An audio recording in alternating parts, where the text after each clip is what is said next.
के प्यारे लोगों, आपको हमारा यह पहला कवि कैसा लगा?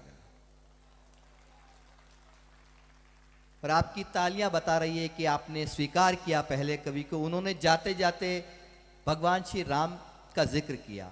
ये मेरा सौभाग्य है अर्जुन भाई कि मैंने 8 मार्च को उसी रामलला मंदिर प्रांगण के कवि सम्मेलन का मैंने संचालन किया अयोध्या में, और वहां मैंने जो 4 पंक्तियां कही थी वो पंक्तियां आने वाले कवि की भूमिका भी है, जो कवि अब कविता पाठ करने के लिए आ रहा है। मैंने वहां अयोध्या में एक बात कही कि हुई अयोध्या झनक दुलारी, हुई अयोध्या झनक दुलारी, खड़े रह गए महाबली, मची खलबली सभी दलों में, गए अमेठी लला लली। मची खलबली सभी दलों में, गए अमेठी लला लली, और मंदिर पे लहराता भगवा लहर लहर कर बोल रहा। और अब कपासन की तालियां मस्तक पे तिलक कर देगी। मंदिर पे लहराता भगवा लहर लहर कर बोल रहा, अरे राम कृपा तो वो ही पाए जो पूजे बजरंग बली, राम कृपा तो वो ही पाए। तो मित्रों, एक ऐसा कवि इस क्रम में अब आ रहा है जो कवि एक तीर्थ से आया है। ओरछा एक तीर्थ है, वो सनातन धर्म का बड़ा कवि है, और वो युवा जरूर है, लेकिन वो कविता में अगर मैं कहूं तो मैं आयु में उससे बड़ा हूं, किंतु कविता में वो कवि मुझसे बड़ा है। उसका नाम होता है सुमित ओरछा, जो ओरछा से आए हैं। अपनी कर्मस्थली, अपनी जन्मस्थली को जो अपने नाम के आगे लगाते हैं। एक बार जरा पूरा सदन जोरदार तालियां, भाई आ चुके हैं, जोरदार तालियां बजा। आओ।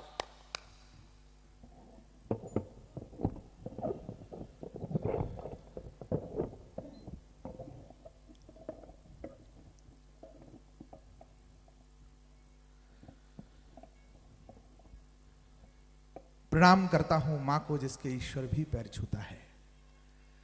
प्रणाम करता हूं इस देश की पावन माटी को जिसे मां भी मस्तक से लगाती है।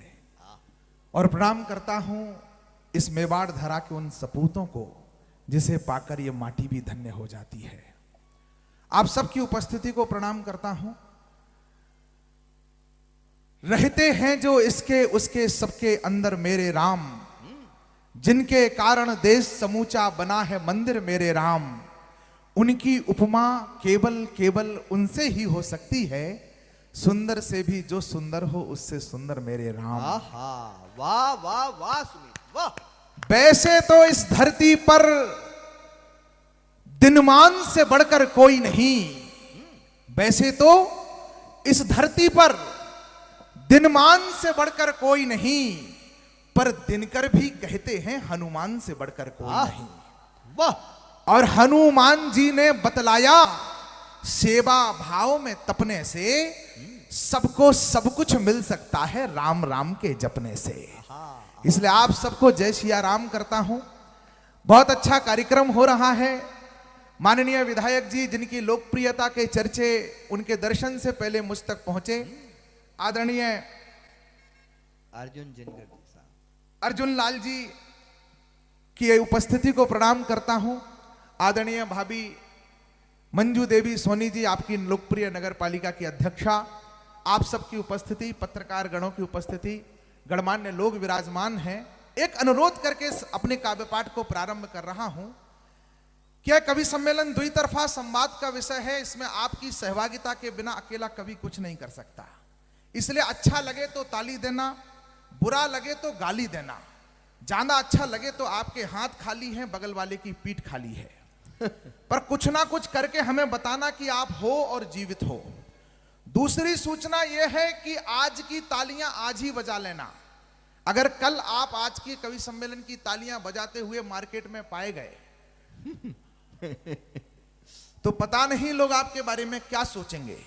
और तीसरी सबसे महत्वपूर्ण सूचना अपने काव्य पाठ प्रारंभ करने से पहले दे रहा हूं कि अपने हिस्से की तालियां आप ही बजा लेना। यह मत सोचना कि मेरा चाचा बजा रहा है तो मैं क्यों बजाऊं, मेरा बच्चा बजा रहा है तो मैं क्यों बजाऊं, मेरे दादाजी बजा रहे हैं बैठे बैठे तो मैं क्यों बजाऊं। अपने हिस्से की तालियां आप ही बजा लेना, क्योंकि इसी चक्कर में 400 पार नहीं हुए। तो बस इतना सा निवेदन है, मैं प्रारंभ करना चाहता हूं। राजनीतिक विसंगतियों पर बहुत सारी बातें हम सब कहते हैं। देश में सब अच्छा चल रहा है, बहुत सारी विसंगतियों के बीच में कविता, कोई अगर घात करता है तो ये प्रतिघात करती है। शहंशाह सूरमाओं से भी दिनकर, शहंशाह सूरमाओं से भी खुलकर बात करती है। ये दिनकर की विरासत है, मुखरता धर्म है इसका, बजीरी मौन हो भय से तो कविता बात करती क्या है। बात है, वाह। एक नेता का घर छीन लिया गया दिल्ली में, तो उनके समर्थकों ने अपने घर के बाहर लिखवा दिया, बारीक टिप्पणी कर रहा हूं, समझ जाओ तो प्रारंभ करना। नेता का घर छिन गया, केस में उनकी सांसदी चली गई, तो उन्होंने गन के समर्थकों ने अपने घर के सामने लिखवा लिया, मेरा घर राहुल का घर, मेरा घर राहुल का घर। तो अजात शत्रु जी बुद्धिमान आदमी है, इन्होंने जब पूरा आंदोलन चलते हुए देखा दिल्ली में मेरे साथ जा रहे थे, तो एक ऐसे ही घर में घुस गए जिस घर के बाहर लिखा था कि मेरा घर राहुल का घर। तो उस नेता से कहा, भाई साहब हैं तो उनके पास लुगाई भी नहीं, फिर समर्थन आप अकेले घर पे ही कर रहे हो। तो कहने का तात्पर्य यह है मित्रों कि राजनीति समर्थन से चलती है और कविता भी समर्थन से चलती है। आप सब समर्थन करिएगा। मैं 4 पंक्तियां आपको निवेदन करता हूं कि पुण्य जो सबसे पुरातन कह रहा तुम।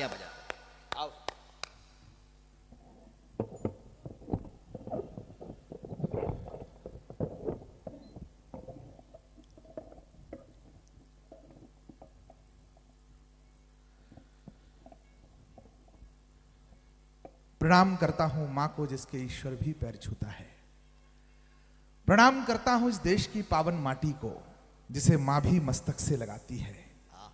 और प्रणाम करता हूं इस मेवाड़ धरा के उन सपूतों को जिसे पाकर ये माटी भी धन्य हो जाती है। आप सबकी उपस्थिति को प्रणाम करता हूं। रहते हैं जो इसके उसके सबके अंदर मेरे राम, जिनके कारण देश समूचा बना है मंदिर मेरे राम।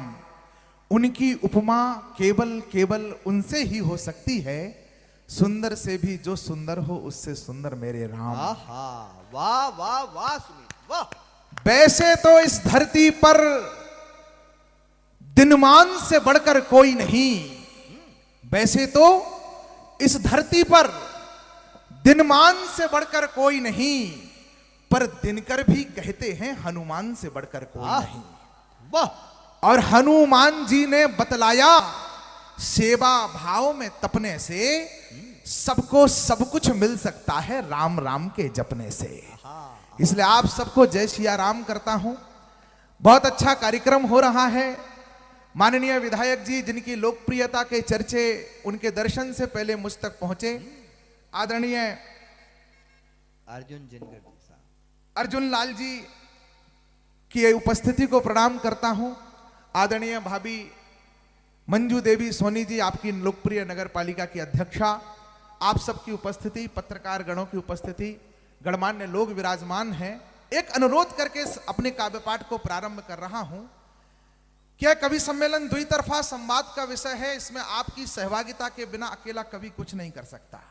इसलिए अच्छा लगे तो ताली देना, बुरा लगे तो गाली देना, ज्यादा अच्छा लगे तो आपके हाथ खाली हैं, बगल वाले की पीठ खाली है, पर कुछ ना कुछ करके हमें बताना कि आप हो और जीवित हो। दूसरी सूचना यह है कि आज की तालियां आज ही बजा लेना। अगर कल आप आज की कवि सम्मेलन की तालियां बजाते हुए मार्केट में पाए गए तो पता नहीं लोग आपके बारे में क्या सोचेंगे। और तीसरी सबसे महत्वपूर्ण सूचना अपने काव्य पाठ प्रारंभ करने से पहले दे रहा हूं कि अपने हिस्से की तालियां आप ही बजा लेना। यह मत सोचना कि मेरा चाचा बजा रहा है तो मैं क्यों बजाऊं, मेरा बच्चा बजा रहा है तो मैं क्यों बजाऊं, मेरे दादाजी बजा रहे हैं बैठे बैठे तो मैं क्यों बजाऊं। अपने हिस्से की तालियां आप ही बजा लेना, क्योंकि इसी चक्कर में 400 पार नहीं हुए। तो बस इतना सा निवेदन है, मैं प्रारंभ करना चाहता हूं। राजनीतिक विसंगतियों पर बहुत सारी बातें हम सब कहते हैं, देश में सब अच्छा चल रहा है। बहुत सारी विसंगतियों के बीच में कविता, कोई अगर घात करता है तो यह प्रतिघात करती है। शहंशाह सूरमाओं से भी दिनकर, शहंशाह सूरमाओं से भी खुलकर बात करती है। यह दिनकर की विरासत है, मुखरता धर्म है इसका, बजीरी मौन हो भय से तो कविता बात करती है। क्या बात है, वाह। एक नेता का घर छीन लिया गया दिल्ली में, तो उनके समर्थकों ने अपने घर के बाहर लिखवा दिया, बारीक टिप्पणी कर रहा हूं, समझ जाओ तो प्रारंभ करना।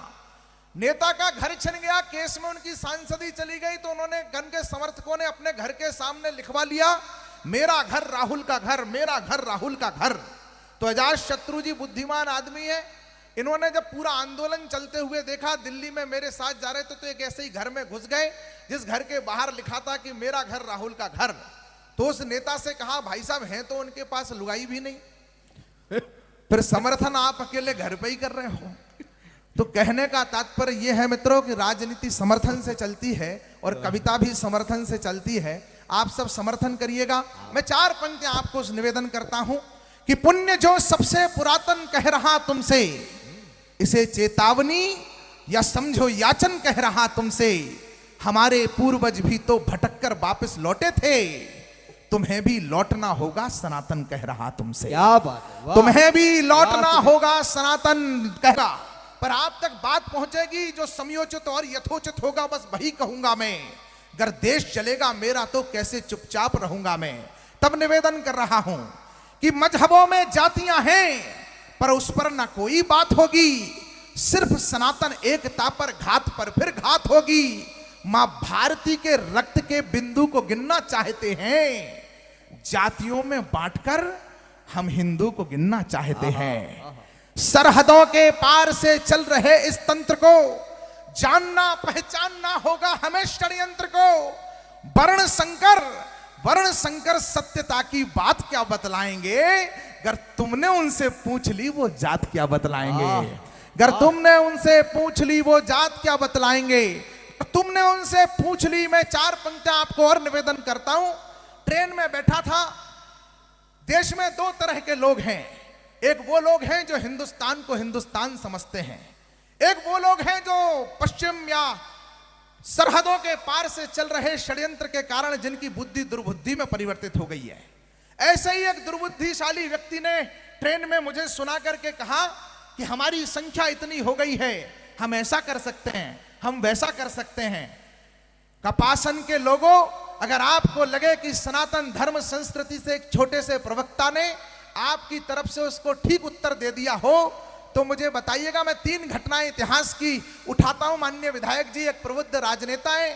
बाबा तुलसी से विधायक जी अकबर ने कहा कि तुम मेरे दरबार के मनसबदार बन जाओ, तो बाबा ने एक दोहा लिखा कि हम चाकर रघुवीर के लिखो पटो दरबार, तुलसी अब का होएंगे नर के मनसबदार। बाबा को गिरफ्तार कर लिया तो 2.5 लाख की सेना ने छुड़वाया। 2.5 लाख की सेना आई आगरा में और रातों रात लोगों को घर नहीं, दरवाजे नहीं खोल सके जब तक कि बाबा को रिहा नहीं कर दिया गया। दूसरी घटना सेतु बंधन आपको पता है। तीसरी हनुमानगढ़ी पर जब बम लगाए गए आतंकवादियों द्वारा, 3 बम हमारी पुलिस ने डिफ्यूज करे। चौथा बम किसने डिफ्यूज किया, इस पर एक वेब सीरीज बनी है, आपकी जानकारी में है। 4 पंक्तियां आपकी तालियों के माध्यम से हस्ताक्षर कराना चाहता हूं और ठीक जगह पहुंच जाए। मेरी पंक्तियां आपकी तालियों से यात्रा कर जाएगी तो उन लोगों के कानों तक बात पहुंच जाए जो ऐसा मंसूबा पाल करके बैठे कि रहने वाले गिरिकंदरा के अंदर भी लड़ जाते हैं, आतुर होकर ये धरती और अंबर भी लड़ जाते हैं। संख्या बल पर धर्म मिटाने के मंसूबे काले सुन, यहां धर्म की रक्षा हेतु बंदर भी लड़ जाते हैं। यहां धर्म की रक्षा हेतु बंदर भी लड़ जाते हैं। यहां क्योंकि अवतार निरंतर होते रहते हैं, यह अवतारों की भूमि है। यहां पर भाई साहब मुगदर की जगह पर बुलडोजर आ जाए पर कोई ना कोई भगवाधारी धर्म का काम करता रहता है। मैं ओरछा से आया हूं, मेरा परिचय कराया कि मैं ओरछा से आया हूं। वहां पर चंद्रशेखर आजाद जी ब्रह्मचारी हरिशंकर का वेश बनाकर के पत्रकार लोग बैठे, उनको समर्पित कर रहा हूं। ब्रह्मचारी हरिशंकर का वेश बनाकर के चंद्रशेखर आजाद वेश बदलकर रहते थे, हनुमान मंदिर में पूजा करते थे। मैं वहां से आया हूं, मैं आपको इस मंदिर की विशेषता बताता हूं और कैसे अवतार निरंतर होते रहते हैं। 8 पंक्तियां से श्रेष्ठ मैंने जीवन में कुछ लिखा नहीं। आपको निवेदन करता हूं, आप कविता में कविता और कवि सम्मेलन दोनों का आनंद लीजिएगा कि हनुमान अवतार जितने प्रबुद्ध श्रोता है। मेवाड़ कविता की भूमि है, मां मीरा के पदों में भगवान का अवतरण होता है इस धरती पर, इसलिए यहां पर खड़े होकर के कविता की पंक्तियां वाच रहा हूं कि हनुमान अवतार बताए जाते हैं शिव शंकर का, चंद्रशेखर भी वेश बदलकर रहते थे हरिशंकर का। चंद्रशेखर भी नाम एक है वैसे भोले बाबा का, हनुमान सा रूप वही हो जैसे भोले बाबा का, एक दूजे की उपमा के उपमान दिखाई देते हैं, मुझको तो शेखर में भी हनुमान दिखाई देते हैं। वाह, मुझको तो शेखर में भी हनुमान दिखाई देते हैं। भाई साहब आप ताली क्यों नहीं बजा रहे? गुलाबी शर्ट, अच्छा लगे तो आप भी बजाओ, आपको भी बजाने को अलग से थोड़ी ना कहेंगे। मुझको तो शेखर में भी हनुमान दिखाई देते हैं, दोनों अतुलित बल। भाई साहब आपको प्रणाम करता हूं। दोनों अतुलित बलशाली हैं, दोनों। यार लाइट इतनी तेज है कि आप तक मैं बहुत अच्छे से देख नहीं पा रहा हूं। हमारे माननीय जिला प्रचारक जी विराजमान है, उनकी उपस्थिति को प्रणाम करता हूं कि दोनों अतुलित बलशाली हैं, दोनों ही ब्रह्मचारी हैं, दोनों धरती माता के एक रूप के सेवाधारी हैं। हनुमान जी राम सिया के सुत समान अवतारी थे। हनुमान जी राम सिया के सुत समान अवतारी थे। शेखर जी की मां जगरानी, पिता सीताराम तिवारी थे। शेखर जी की मां जगरानी, पिता सीताराम तिवारी थे।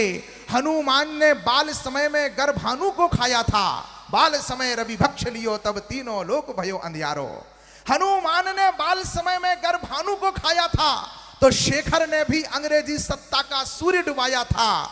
ये भी देखो रही है रचना कैसी भाग्य विधाता की, एक ने मुक्ति सीता जी की, एक ने भारत माता की। सीता जी कहां से प्रकट है मुझे बताने की आवश्यकता नहीं है, यद्यपि आप तालियां कमजोर बजा रहे हैं पर सुन अच्छे से रहे, मैं आपके अंदर वो चेतना देख रहा हूं कि शेखर जी की मां जगरानी, पिता सीताराम तिवारी थे। हनुमान ने बाल समय में गर्भानु को खाया था, तो शेखर ने भी अंग्रेजी सत्ता का सूर्य डुबाया था। ये भी देखो रही है रचना कैसी भाग्य विधाता की, एक ने मुक्ति सीता जी की, एक ने भारत माता की। हनुमान जी ने प्रयाग में ही कलयुग विश्राम लिया, शेखर जी ने भी प्रयाग में अंतिम क्षण तक काम किया। काशी में यह कथा दोनों की हो जाती अति रोचक है, दोनों का ही रूप वहीं पर होता संकट मोचक है। दोनों का ही काशी में ही लेटे हनुमान, काशी में ही संकट मोचक हनुमान का मंदिर है, और वहीं चंद्रशेखर आजाद जी ने अदालत में प्रतिज्ञा ली कि आजाद हूं, आजाद था, आजाद रहूंगा। डॉक्टर सुनील जोगी जी कहते हैं कि भारत माता के कोटि कोटि बेटे आबाद नहीं होते, इस अमर तिरंगे के तीनों रंग जिंदाबाद नहीं होते। आओ हम सब फूल चढ़ा दें मिलकर उनके चरणों में, अगर वो आजाद नहीं होता तो हम आजाद नहीं होते। तब निवेदन कर रहा हूं कि शेख काशी में यह कथा दोनों की हो जाती अति रोचक है, दोनों का ही रूप वहीं पर होता संकट मोचक है। इसीलिए मुझको लगता यह रूप ना कोई दूजा है, इस धरती पर हनुमान ने हनुमान को पूजा है। इस धरती पर हनुमान अवतार निरंतर होते रहते हैं। श्री कृष्ण जी के साथ खेलते हुए सखाओं को यह पता होता कि ये साक्षात नारायण हैं, तो उनसे गेंद लाने का आग्रह न किया जाता। आज भी कुछ लोग हैं इस धरती पर जो असाधारण काम कर रहे हैं, लेकिन हमें उनकी कीमत पता नहीं है, हमें उनका महत्व पता नहीं चलता है, हमारी दृष्टि उन तक नहीं पहुंच पाती, उनकी साधनाओं तक। मैं 4 पंक्तियां आप सबके बीच में और निवेदन करना चाहता हूं, आप सब जुड़ने की कोशिश करिएगा। मैं राम राजा सरकार की नगरी से आया हूं। किसी ने कहा कि क्या है राम राजा सरकार की नगरी में, क्या है इस कथा में। मैंने 16 पंक्तियों में राम कथा लिखने की कोशिश की है। मेवाड़ के लोगों, कपासन के लोगों, आपके हृदय तक पहुंच जाए तो तालियों के महोत्सव करिएगा। कि मैंने कहा कि मत पूछना कि क्या है इस कथा में, सोचना कि क्या नहीं है इस पावन प्रथा में।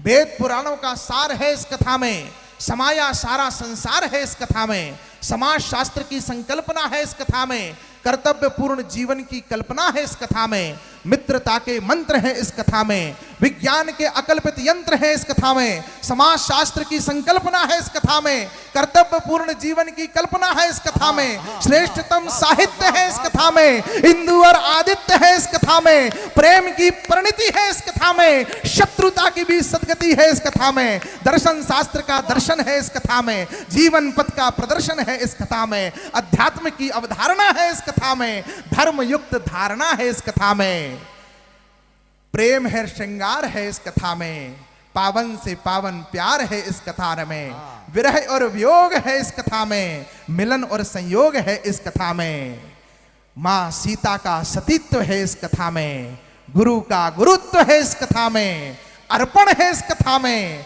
तर्पण है इस कथा में। श्रद्धा से श्रवण करने वाले राम भक्त जानते हैं संपूर्ण जीवन का दर्पण है इस कथा में। क्या संपूर्ण बात जीवन है। का दर्पण है, इसीलिए है राम के बेटो कर्म के पथ को अपनाओ। राम स्वयं है रूप धर्म का, धर्म के पथ को अपनाओ।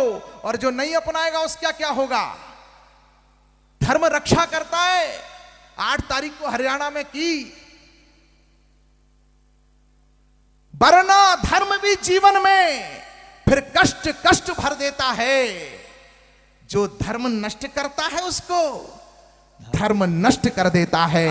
जो धर्म, इसीलिए है राम, जो धर्म नष्ट करता है उसको धर्म नष्ट कर देता है। देशभक्ति अब यह है कि हम निज भाषा उपयोग करें। चलते चलते आप सब तालियां नहीं बजा रहे, फिर भी मैं अपनी बात आप तक पहुंचा रहा हूं। अब चलते समय अपना कलेजा आपके समक्ष रखता हूं। इस देश की तमाम उन अंचलों में भी काम करता हूं जहां आप सब नहीं पहुंचते हैं, लेकिन देश की परिस्थितियों के नजर आप सबके हृदय में एक देशभक्ति का आह्वान करके जानना चाहता हूं, क्योंकि हम आजादी के बाद पैदा हुए लोग हैं। हमें मरने का सौभाग्य देश के लिए नहीं मिला, पर जी कैसे सकते हैं। मैं कुछ पंक्तियां निवेदन करके आपसे विदा लेता हूं कि देशभक्ति अब यह है कि हम निज भाषा उपयोग करें, स्वदेशी जीवन शैली हो, स्वदेशी उपभोग करें, बिजली पानी ईंधन को हम तनिक नहीं बर्बाद करें। ऐसा कुछ करने से पहले भारत मां को याद करें दुश्मन को हम, और राष्ट्रद्रोह पर चोट करें, जातिवाद से ऊपर उठकर राष्ट्रवाद पर वोट करें। क्या बात है, जातिवाद से ऊपर उठकर राष्ट्रवाद पर वोट करें। एक बच्चे ने पूछा इंस्टाग्राम पर मुझसे, भैया मैं पहली बार वोट डालने जा रहा हूं, किसको वोट करूं? अब मैं कह देता, उससे एक पत्रकार बैठे हैं, कभी पत्रकार साड़ू होते हैं, हम निष्पक्ष होना चाहिए हम लोगों को, पर साड़ू तो समझते हैं ना आप लोग, एक ही कंपनी से ठगे हुए 2 ग्राहक। तो हमसे पूछे कोई कि किस पार्टी को वोट दे, तो अगर मैं हम कह दे कि इस पार्टी को दो तो कभी धर्म खंडित होता है, और अगर मैं कह दूं कि उस पार्टी को दो फिर हमारा धर्म ही खंडित होता है, क्योंकि वो तो डेंगू मलेरिया कहते हैं। ऊंचाई पर बैठे हुए लोगों, अगर मैंने बीच की बात ठीक ढंग से कह दी हो और कभी धर्म की रक्षा और बात आप तक पहुंच जाए तो तालियों के महोत्सव से मुझे विदा करिएगा। मैंने कहा कि ऐसा करना भाई जिसमें मान तुम्हारा हो। सारा सब सजग लोग हैं, जागृत लोग हैं, टीवी चैनल सोशल मीडिया रोज देखते हैं। आप कितना जुड़े हैं देश की विसंगतियों से, मैं आपकी पहली 4 पंक्तियों पर तालियां देखना चाहता हूं कि ऐसा करना भाई जिसमें मान तुम्हारा हो। सारा भाई साहब अभी आ रहे क्या आप? भाई साहब जोड़े में जाते हैं कपासन में लोग। हमें छोड़कर आप गए तो हम भी ये कह जाएंगे, बीच भंवर में साथ छोड़ने वाले भी बह जाएंगे। यदि युद्ध में अर्जुन बनना है तो पूरी बात सुनो, अर्ध कथाएं सुनने वाले अभिमन्यु रह जाएंगे। अर्ध कथाएं सुनने वाले अभिमन्यु रह जाएंगे। कीमत मेरी हर कोई भी बहन नहीं कर सकता है, मुझको कोई जुगनू आकर दहन नहीं कर सकता है। जो उजियारे का आदि हो वो आए मेरे साथ रहे। मैं सूरज हूं, अंधियारा मुझे सहन नहीं कर सकता है। मैं सूरज हूं। ऐसा करना भाई कपासन के लोगों, अंतिम प्रणाम करने की प्रक्रिया में हूं, जुड़ जाइएगा। पीछे तक के लोगों की चेतना चाहता हूं कि ऐसा करना भाई जिसमें मान तुम्हारा हो। सारा भारत जय बोले, जय गान तुम्हारा हो। आने वाले वर्षों में तुम्हारे ही पास रहे जो भी अब तक प्लाट और मकान तुम्हारा हो। इतनी 22% तालियां बजी, इतनी तब बजी थी, पर मैं 100% तालियों का आदमी हूं, बजवा के जाऊंगा। मैं निवेदन करता हूं, फिर कोशिश करता हूं कि सेना खुलकर डटी रहे, तुम ऐसा बटन दबाना दुश्मन शक्ति घटी रहे। तुम खुलकर ऐसा बटन दबाना, फिर ना पनपे देश बांटने का कोई मंसूबा। 370 हटी रहे, तुम ऐसा बटन दबाना। 370 45% तालियां बजी हैं विधायक जी अभी, पर मैं 100% का आदमी हूं विधायक जी। 100% लोगों की तालियां लेके जाऊंगा। 45% भाई साहब आप गवाही हो, आप गिनना परसेंटेज। मैं फिर कोशिश करता हूं कि भारत के गौरव गरिमा के ग्रंथ की रक्षा हो। भारत के गौरव गरिमा के ग्रंथ की रक्षा हो, धर्म सनातन की रक्षा, हर पंथ की रक्षा हो, दिग्वी रहे सुरक्षित और दिगंत की रक्षा हो। ऐसा बटन दबाना तुम की संत की रक्षा हो। ऐसा बटन दबाना तुम की 65% पे अटक गई सुई। ऐसा बटन दबाना तुम की संत की रक्षा हो। मठ मंदिर के शिखर नींव पाषाण की रक्षा हो। शिलालेख पर लिखे हर प्रमाण की रक्षा हो, दिव्य भव्य मंदिर के हर परिमाण की रक्षा हो, राम जन्मभूमि के नवनिर्माण की रक्षा हो, राम जन्मभूमि के नवनिर्माण की रक्षा हो। और अब 100% लोगों की चेतना चाहता हूं। 2 बेटियों का पिता हूं। बेटियों से कभी कुछ कह दिया जाए कि बेटी ऐसा मत करो, ऐसा मत करो, तो हमारी बेटियां प्रश्न पूछती हैं, पापा हमने कोई गलती की क्या? तब मैं कहता हूं, अगर आपकी बेटी भी कभी पूछती हो और आप जो उससे कहना चाहते हो, तो बेटियों तक 4 पंक्तियां पिताओं की तरफ से कहना चाहता हूं कि गलत तुम हो नहीं बेटी, हमें विश्वास है तुम पर, मगर है सावधानी जो शिकायत करनी पड़ती है।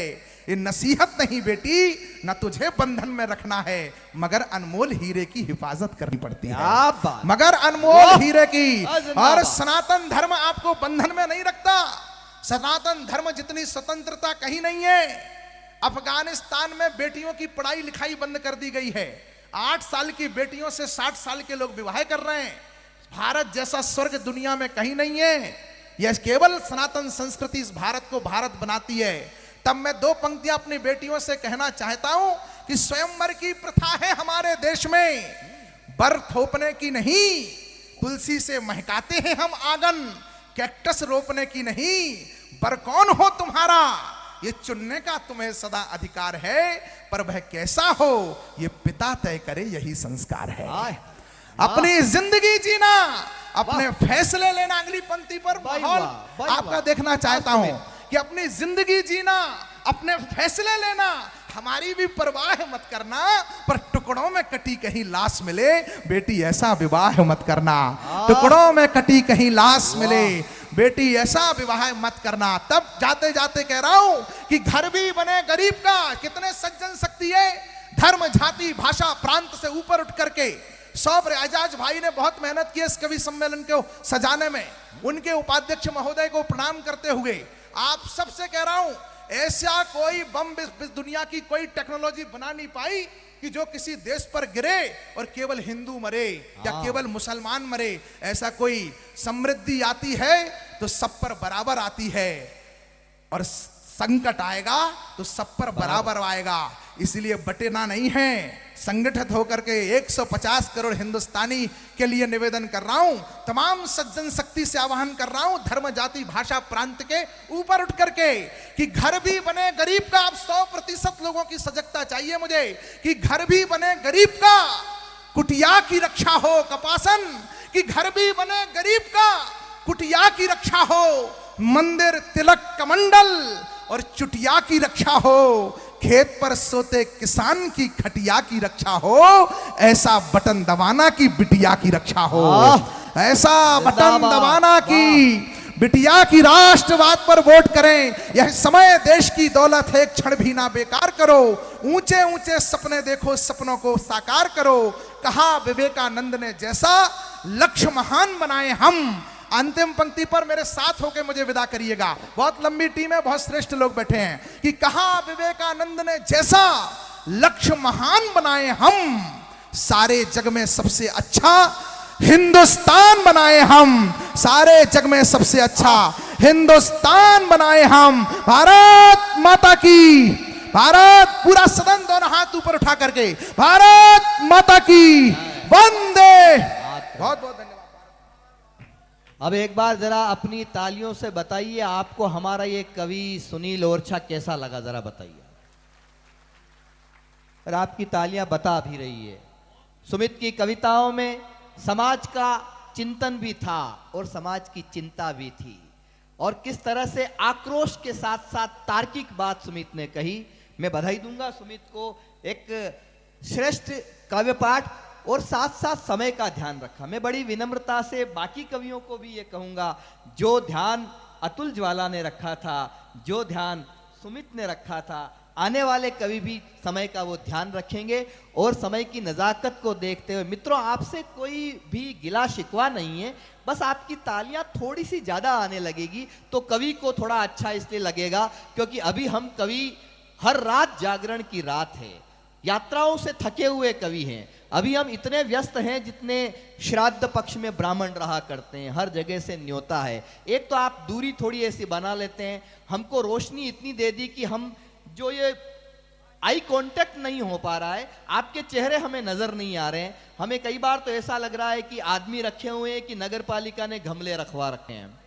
तो थोड़ा सा आप इसका ध्यान रखें। बाकी एजाज भाई, मंजू देवी जी, जितना आपका मंडल है वो इतना शानदार प्यारा है कि हर कवि अपनी बात कहने में समर्थ हैं। मैं भी स्वयं कोशिश करूंगा कि खुद को संक्षिप्त करते हुए कवि आपके बीच आए, आपकी बात रखें। मैं अगले कवि को बुला रहा हूं।